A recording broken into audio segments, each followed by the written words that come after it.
If I'm being honest, all the Galaxy Note 8 has to do to be better than the Note 7 is to not explode.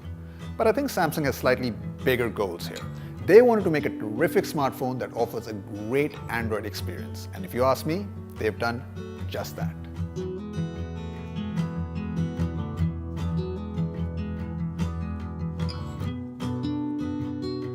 The Note 8 feels high-end, with its nearly bezel-less infinity display, all-glass design and metallic frame, to the point where this phone feels like a mini tablet from the future. In other words, it looks beautiful, but it's not perfect.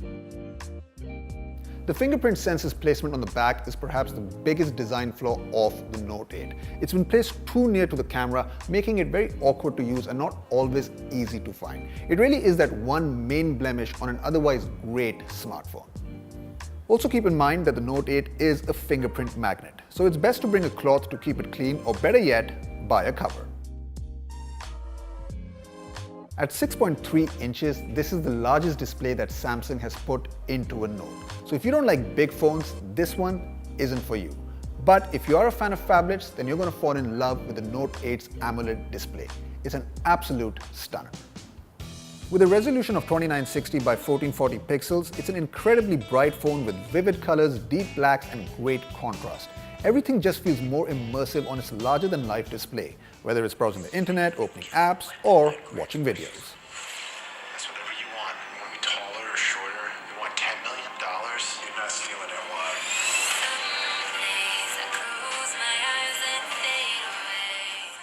Although I do wish that the Note 8 had a better speaker. I mean, it's loud enough, but sometimes the audio is a little bit hollow and lacks that certain punch that you'd expect from a phone of this caliber.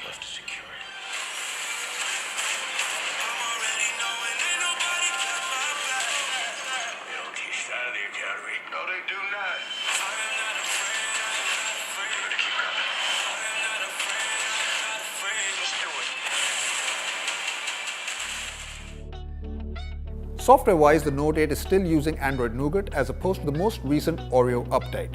But of course, that hasn't rolled out in India just yet. As usual, Samsung has tweaked the user interface a bit here, but not to the extent that the phone doesn't feel bloated with unwanted apps as in past Samsung phones. New to the mix this time around is what Samsung calls Apps Pair, where you can link two apps to launch in a split-screen mode at the same time. It's a thoughtful addition, but if you ask me, it doesn't really serve much of a purpose. Now let's talk about the Note 8's best feature, which is the dual camera setup on the rear. It basically includes two 12-megapixel cameras with different focal length lenses that lets you take either wide-angle or zoomed-in photos. The overall quality of pictures is breathtaking. Colors are gorgeous and images are sharper than ever. So for those of you who love taking high-quality pics on their phones, this is the new benchmark. Also, having two rear cameras means that Samsung was able to add the bokeh-rich live focus feature. This is Samsung's answer to the iPhone 7 Plus portrait mode. It also blurs photo backgrounds and lets your important subjects stand out.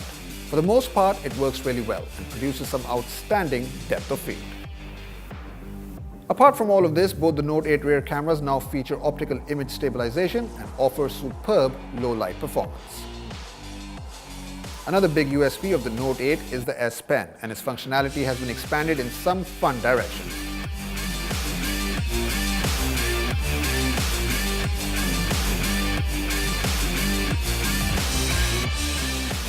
Such as jotting down notes without even unlocking the phone, or using the new live message feature that lets you send small hand-drawn animated messages.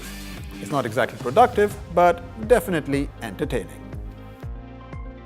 Performance-wise, the Galaxy Note 8 is the fastest Samsung phone you can buy thanks to its insane internal specs.